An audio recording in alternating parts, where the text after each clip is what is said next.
In the word of narcos, cartel members love working with kids. You see, when a kid is in his teen years, his brain is still developing and it's not capable of making great decisions, unless guided by an adult. Therefore, when a teenager joins the cartel at a young age, he's impressionable and will do whatever the cartel wants. This is beneficial to the cartel because if a kid is exposed to extreme violence at a young age, he will become desensitized to it, which makes for a perfect cartel member. There has been many kids as young as 10 years old that were recruited by the cartel and directed to sell drugs throughout their schools. Could you imagine that? Having a drug dealer in your school that's actually linked to a cartel member? That's pretty scary stuff. By 2019, it was estimated that there's about 30,000 children working for the cartel as drug dealers, lookouts, and hitmen. For children, the cartel usually provides them with a way out of poverty and an adventurous lifestyle they wouldn't otherwise experience. I mean, could you imagine growing up in like a small village in Mexico and then some guy comes around with a Porsche and he's like, "Hey, kid, you want a Porsche? Come join my cartel. I can make those dreams come true." Cartels use tactics to desensitize kids in hopes of recruiting them. Cartels do their dirty work in public cities and public villages, so kids will pass by the dead bodies on their way to school and get a lot more desensitized. Very twisted, isn't it? Well, in this video, I'm going to break down one of the most notorious kid cartel members. So grab yourself a coffee or a papaya juice and get comfortable. So in this story, it's going to be about a boy named Raul Meza Torres.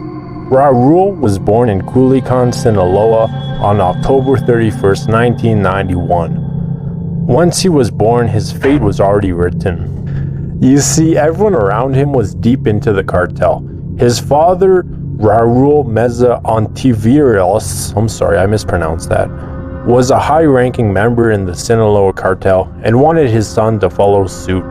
Raul's mother was also the sister of two high-ranking members of the Sinaloa cartel. There was no doubt from birth Raul would follow in his family's footsteps and be a cartel member. But in this case, Raul not only was going to be a cartel member, but he fell in love with the lifestyle. He officially joined the cartel at 15 years old and immediately got down to work. He would post all his cartel endeavors all over social media for everyone to see.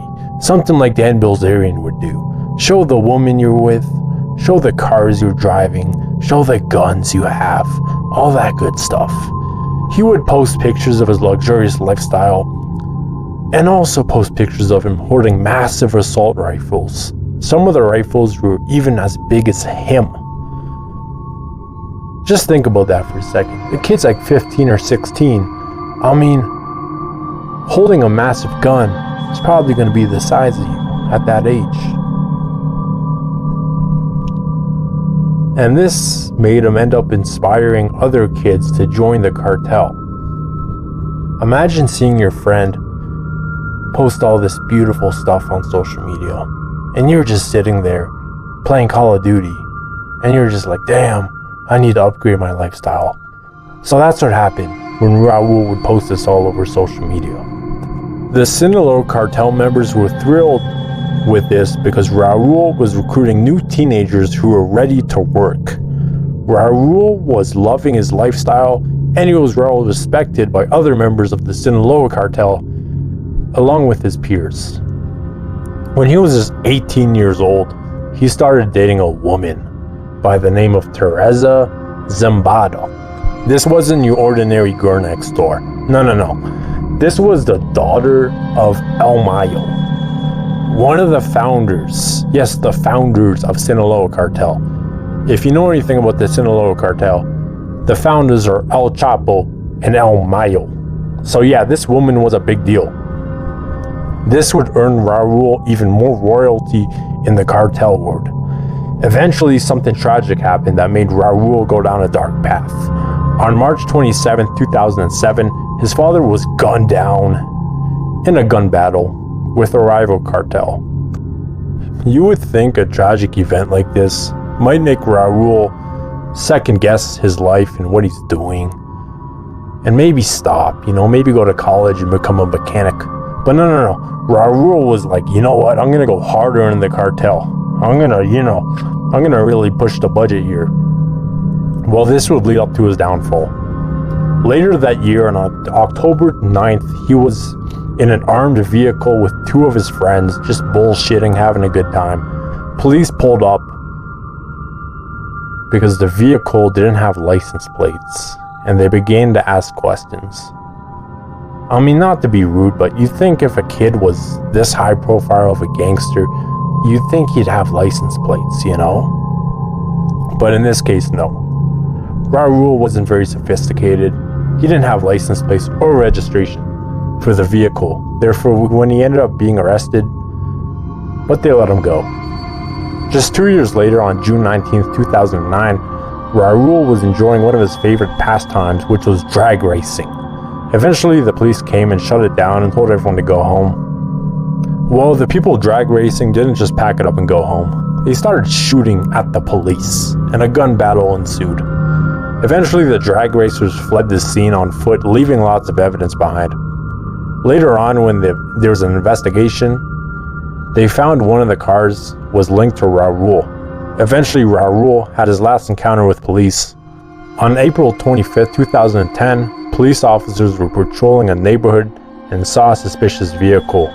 Raul and his friend who were in the car saw the police officers approaching the car.